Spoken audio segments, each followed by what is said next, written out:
para sa lahat ng mga taong mapagtanim ng galit kapag hindi napahiram. Lahat tayo may laban na hinaharap sa buhay araw-araw.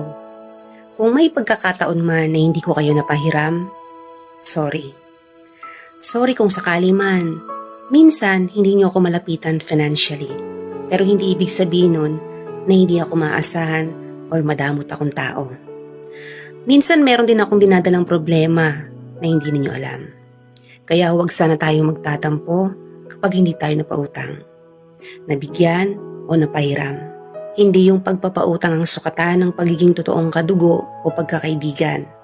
Maraming rason, maraming pagsubok ang pinagdaraanan ng bawat isa araw-araw. Kaya maging sensitive tayo.